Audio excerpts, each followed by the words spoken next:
Welcome to the Fight Night Daily Podcast, minutes after Fabio Wardley's extraordinary stoppage of Joseph Parker in an incredible fight tonight with mystery figures at the O2. Spider-Man! The War Chisora Spider-Man here with us. Derek, how did you see that fight tonight? It was extraordinary to watch. Listen, I called it. I said it already. Fabio is going to stop him because Joseph hasn't boxed anybody for a year, and his last three opponents in Saudi haven't been great opponents, as I've heard one of his pals say. And it was made for Fabio, and Fabio's got heart. When Joseph hit him with the biggest shot he had, and he carried on, and Joseph started huffing and puffing, and knew Joseph was not fit. So he got stopped. You did call it, to be fair. You did call it. And do you know what? I didn't think there was any other people like you around, breeds like you around, that old school rare breed where you go, where is he finding this from? How's he coming through this? And in the end, you break your opponent's heart. And that's what happened there, because when Fabio looked like he was going and it looked like the fight was going away from him, he found something from somewhere to turn it around. You know what that something is because you're that guy. Fabio is very stubborn. You don't understand. I've known Fabio almost for 15 years. I've done at least about 200 rounds with Fabio, and I hear him with so much lead, he keeps coming back. Do you understand? So Fabio is so good, bro. Does he contain the minerals to challenge Usyk properly? Can he challenge Usyk? I don't. No, not yet. I would like to see him and Daniel Dubois.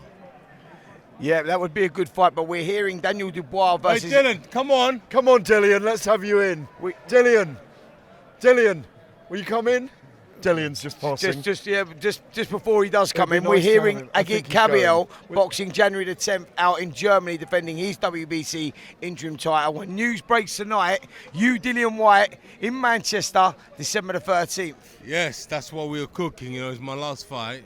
So I figure I want to give the public exactly what it was meant to be. Gerald Miller, and I say, you know what? People want to see me and Dylan, third one in Manchester. He didn't like it, but no, it wasn't that. I was just saying we were excited about you facing Gerald Miller, and he was even here. He popped up tonight. But if you look at them first two fights, they go down in British history as the best heavyweight fights in a British heavyweight in the British ring. You can't say that with them two fights, so we're only going to get the same in that third fight. But let me tell you something, Manchester on the 13th of December, watch this space. Thank you, God bless you. Thank you, Derek. Actually, I'll see you at Corner Ben. Yeah, listen, just quickly, before you go, Christmas months away. Before you go, I just want to ask you one question. If you win, or when you win against Dillian Whyte on December the 13th, is that it? That's me done. Yeah? Yeah. You hold me to that? No, 100%. That's me done. Thanks, Derek. Great to see you as always. And you got to celebrate. It's always great to see you. Let's bring Andy Clark and Paul Smith in, the rest of our commentary team. Let's get Paul. You stand there with Spencer. We'll share microphones here. Let's go. Let's go over. You three of you called that fight round by round.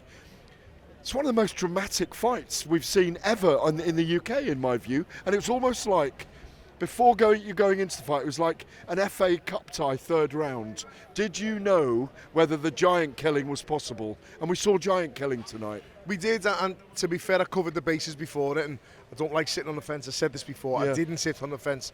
I picked Parker. I don't like admitting when I'm wrong. Yeah. I thought Parker would have had too much of being a few levels above him, and after 3 rounds, it looked to me that was the case. He was a few levels above. 4th rounds, it got evened up again, and I thought, it's getting interesting now. And then by probably 8, 9, 10, I thought, and I said on it, I think he might have broke Parker, and Parker literally put the kitchen sink in. But so did Wardley. He was so fit, strong, durable, tough, and had that desire and a heart and that never say die attitude. And I think that's what's won him it tonight. And I'm not saying Joseph Parker didn't have those attributes. He did. He just couldn't live with Parker when the going got really tough in the latter rounds of the fight. The big question is, because going into this, people were saying, and we were all kind of saying, if Wardley does win, is he a big enough figure for Usyk? But maybe he projected himself towards that tonight to be a great challenge for Usyk, to maybe become a star with the British public now. We might see that over the next few weeks, and big enough to challenge Usyk and bring him here and maybe make a Wembley event. Yeah, I think so. You can't have a fight that you're billing as being a final eliminator and then decide you don't like the bloke who's won. I mean, what kind of a nonsense is that? I know in boxing sometimes we have to put up with some chicanery and some things that don't make any sense, but what is sport for if you're not going to reward people for a big win? And it's a massive win. He's done rounds with Usyk. He's done 2 camps over there with Usyk. He's been over there. He's seen him in his natural habitat, if you like.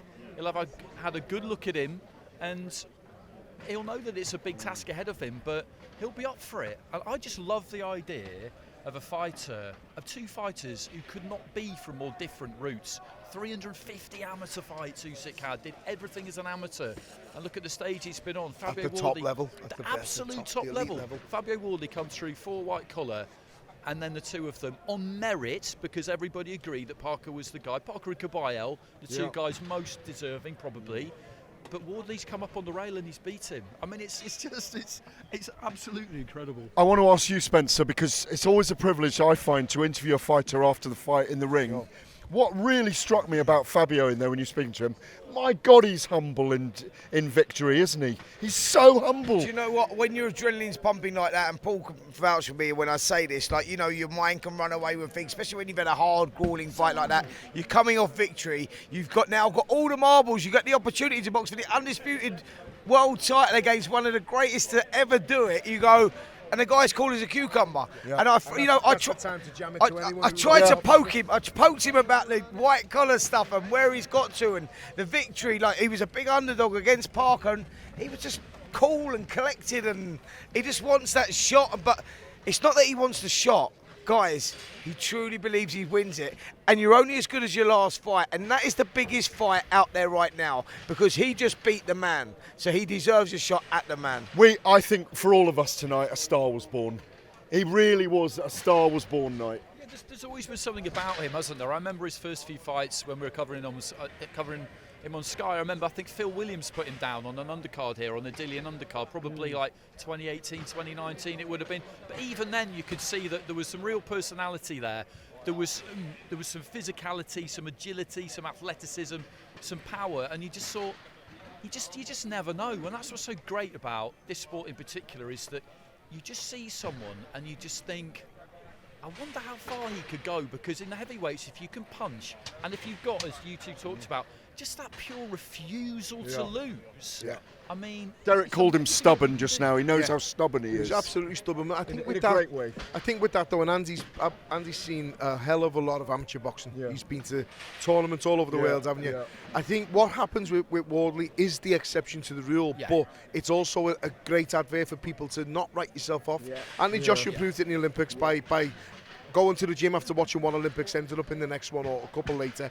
Fabio Wardley started white collar boxing. 10 years later, he's going to fight Alexander Usyk for all 4 heavyweight world title belts and the Ring Magazine belt. It's phenomenal. He's going to absolutely change his life financially as well, Spencer. And you know what it is? Different fighters have different pain thresholds. Paul, you'll understand this more than most. You know, like, you go to the exceptions like Cole Frotcher, you go, how is he going there? That dark, that deep. Like, how does he get there? Because different fighters break at different times. Fabio Wardley doesn't break. He's that guy that even when it's going against him, he's got that resilience to pull it through. That is championship quality on its own. Paul Smith, Spencer Oliver, Andy Clark, me, Gareth Davies. A star was born tonight. It sets up a very exciting 2026. Fabio Wardley is the new name on everyone's lips. Is he going to fight Alexander Usyk? We will see you all again soon.